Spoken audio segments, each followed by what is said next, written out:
반갑습니다. 불교 이야기 시간입니다. 오늘은 극락과 범락에 대한 이야기를 할까 합니다. 지난번에 법열에 대해서 이야기를 하면서 범락이 사실은 더 필요하고 중요하다 하는 것, 깨달음을 얻기까지 과정, 험난하고 힘든 과정에서 사실은 우리가 지속적으로 느낄 수 있는 것이 바로 붓다의 가르침을 배우고 실천하는 과정에서 얻게 되는 즐거움이다 라고 말씀드렸습니다. 오늘은 이제 극락과 관련해서 이야기를 하겠습니다. 극락 하면 극락왕생, 왕생이라는 두 글자와 함께 붙어서 많이 쓰이죠. 극락은 지극한 즐거움 이런 뜻이고, 왕생은 가서 태어난다. 어디로? 정토로, 서방 정토로 가서 태어난다. 아마 극락왕생은 서방 정토에 가서 태어나기 때문에 아주 즐겁다 하는 그런 뜻을 담고 있다고 말할 수 있을 겁니다. 그런데 그 말 자체가 벌써 이 땅에서, 지금 여기 이곳에서 극락이 이루어지지 않는다 하는 의미가 어느 정도 함축되어 있다고 말해도 과언은 아닐 겁니다. 그죠? 근데 사실은 우리가 괴로운 것도 이 땅에서 괴로운 겁니다. 이 땅을 벗어나서 다른 곳에서 즐거움을 얻는다면 그것으로도 참 바랄 만한 일이겠지만, 그런 곳이 있는지 없는지 알 수 없는 상태에서는 막연한 기대와 희망으로 남게 되죠. 그리고 정말로 붓다가 그런 서방 정토를 확실하게 말했느냐 하는 것도 의문입니다. 제가 이제 이해한 바로는 정토가 따로 있는 것이 아니라는 거죠. 붓다의 가르침 또는 붓다가 설파한 이치에 따르면 정토와 예토, 들어올 예자, 흑토자를 써서 예토라고 하죠. 정토와 짝이 되는 것이 바로 예토입니다. 그럼 이 땅은 예토고 정토는 따로 있느냐? 아니라는 거죠. 이 땅이 곧 정토이자 예토입니다. 예토이면서 정토입니다. 이 땅이 드릉 땅이면서 이 땅이 바로 더없이 깨끗한 땅입니다.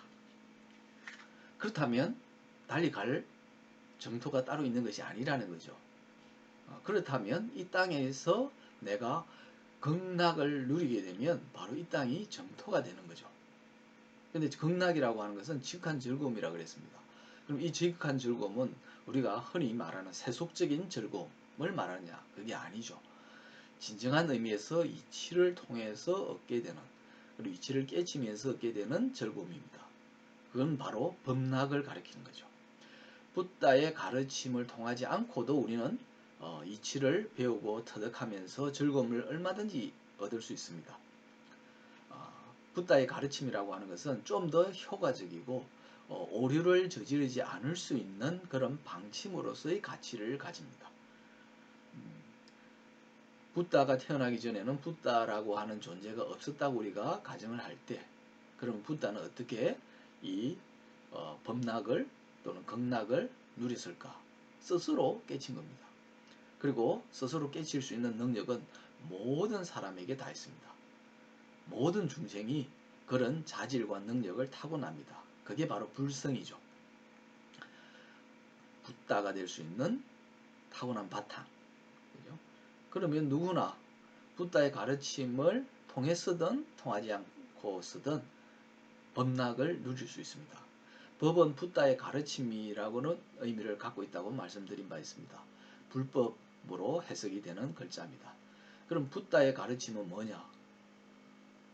바로 연기법의 바탕을 둔 원리, 이치를 가리킵니다.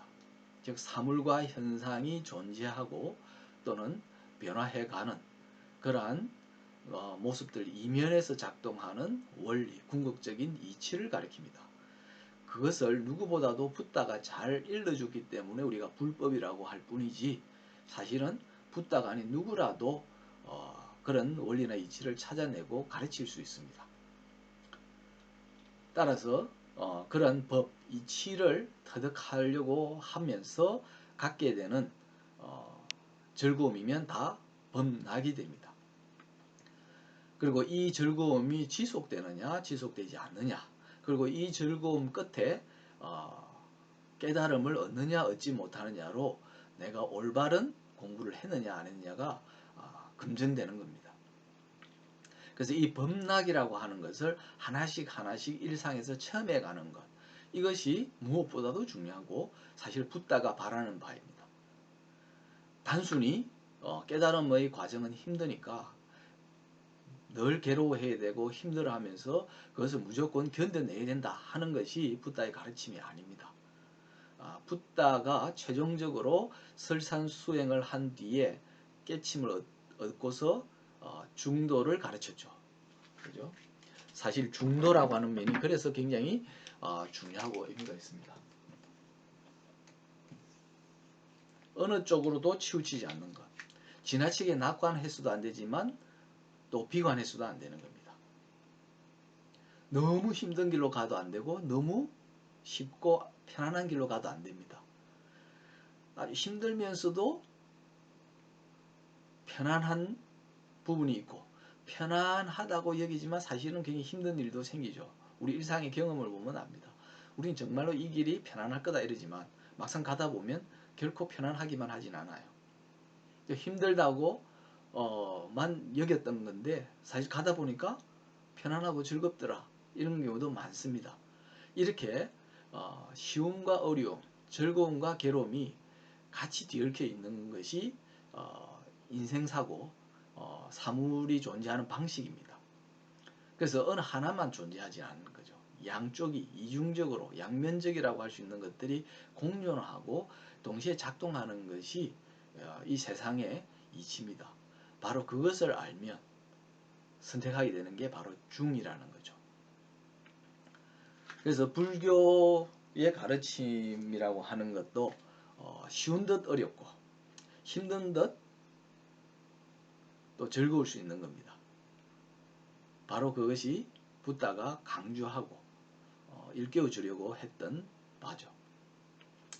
그래서 우리가 이 수행이나 마음 공부라고 하는 참 어떻게 보면 헷갈리기도 하고 또 어찌 할 바를 참 모르는 그런 미혹된 세계인 것 같지만 거기에서 차근차근 자신을 돌아보며 각성을 하려고 애를 쓰다 보면 아주 작지만 이치의 세계를 맛보게 됩니다. 거기서 즐거움을 얻고 또 기쁨을 얻죠. 그러한 범락들을 하나씩 하나씩 경험하는 것. 사실 즐거움이라고 하는 것은 괴로움 이면에 숨어져 있는 그런 정서입니다. 괴롭게 느끼는 것도 나고 즐겁게 느끼는 것도 납니다. 내가 괴로움을 주는 요소만 들여다보면 괴롭기만 하죠. 반면에 즐거움을 주는 요소만 보면 즐겁기만 합니다. 그런데 깨달음의 세계는 즐거움만 느끼기에는 힘듭니다. 벌써 단박에 인상적으로 와닿는 것만 하더라도 쉽지 않다, 만만치 않다, 어렵다 하는 것이 있기 때문에 즐거움보다는 괴로움을 또는 어려움을 더 크게 빨리 느끼게 됩니다. 그럼 그 뒤에 바로 즐거움이 숨겨져 있다, 도사리고 있다, 내가 손을 내밀기만 기다리고 있다, 이렇게 보시면 됩니다. 그러한 범락, 법어를 통해서 즉 이치를 통해서 얻게 되는 그런 즐거움을 하나씩 하나씩 내가 누릴 때 그것이 쌓이고 쌓여서 최종적으로 법열에 이른다고 했습니다. 그 법열의 다른 말이 바로 극락입니다. 일상에서 하나씩 하나씩 쌓아간 이 법의 즐거움, 이치를 통해서 배우고 깨닫게 되고 그리고 내가 그렇게 살아가는, 그렇게 괴롭지 않고 번뇌 없이 자유롭게 살아가면서 얻게 되는 그런 즐거움들을 하나씩 하나씩 쌓아가고 그래서 완성시켰을 때 최종적으로 얻어지는 것이 지극한 즐거움, 극락입니다. 그래서 극락의 다른 말이 바로 법열이라고 해도 과언은 아닙니다. 따라서 극락을 누리기 위해서는 이 땅에서, 이 땅이 예토인지 정토인지는 모르겠으나 내가 깨달음을 통해서 또는 깨달음을 얻으려고 하는 그 노력을 통해서 즐거움을 하나씩 하나씩 얻다 보면 최종적으로 예토인지 정토인지를 확신할 수 있는 때가 오겠죠. 그때는 그냥 오는 게 결코 아니다. 무조건 인내하고 참기만 해서 되는 게 아니고 이 법의 즐거움, 이 질을 공부하면서 얻게 되는 즐거움을 하나씩 하나씩 누릴 때에 가능하다 하는 점을 말씀드립니다. 그래서 우리가 흔히 말하는 극락왕생 이렇게 이야기하지만 저는 범락을 제대로 누릴 수만 있다면 왕생이 아니라 바로 지금 이 세상에서 다시 태어나는 금생이 이루어진다. 그죠? 지금 다시 태어날 수 있습니다.